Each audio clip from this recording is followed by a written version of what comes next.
aš esu nepatenkintas Lietuvos kino būklę. Ir dažnai man tenka būti Latvijoje, Rygoje ir su skausmu, su tokiu geru pavydu lyginu Latvijos kino meno padėtį su Lietuvos. Ir aišku, aš susidariau tokį įspūdį, ir ne tik tai mano vieno yra tokia nuomonė, kad Latvijos kino meno būklė yra geresnė negu Lietuvos. Pagalvojau, na yra Rygos kino studija, jinai išliko. O kodėl negalėtų būti Kauno kino studija? Nacionalinės kino studijos jau nebėra, jinai sunaikinta. Ir aš pagalvojau, esu vicemeras, atsakingas už kultūrą ir pasiūlysiu idėją steigti Kauno kino studiją. Ir kartą atėjo pas mane režisierius Vytautas Balsys, jis yra mūsų mažojo teatro, savivaldybės mažojo teatro meno vadovas. Ir aš sakau, Vytai, kaip tu galvoji, gal galima būtų įsteigti Kauno kino studiją? Aš taip atsargiai galvojau, na, jis gal sukritikuos mane, bet sakau, iš kur mes rastume kino režisierių, scenaristus. Aš nenoriu kalbėti apie tas visas muilo operos, jos galbūt yra reikalingos, tie serialai, bet apie rimtus filmus kalba eina, apie rimtus fundamentalius pamatinius dalykus. Sako, aš esu kino režisierius. Kaip sakau, tu esi kino režisierius, tu esi mažojo teatro meno vadovas, teatro režisierius. Ne, sako, aš esu paskutinis Vytauto legendinio režisieriaus Vytauto Žalakevičiaus mokinys.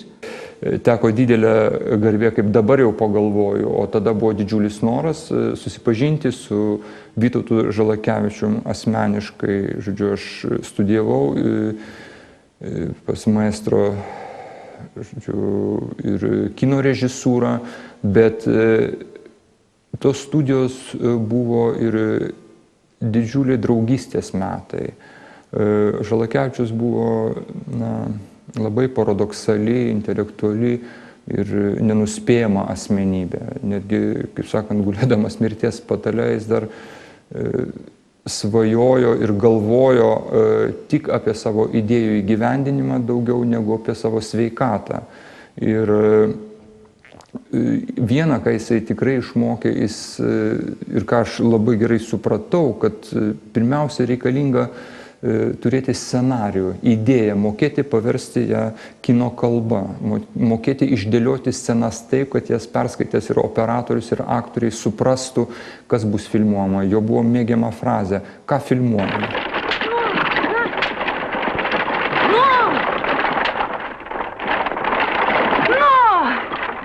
Palauk, žiūrėk, Vanda, aš apsivagiau.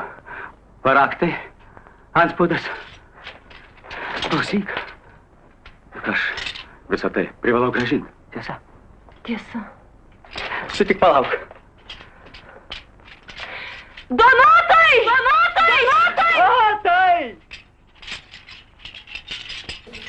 Ir Vytas sako, o pirmas filmas būtų apie 1863 metų sukilimą, tiksliau to sukilimo vieną iš vadovų, kunigą Antaną Mackevičių.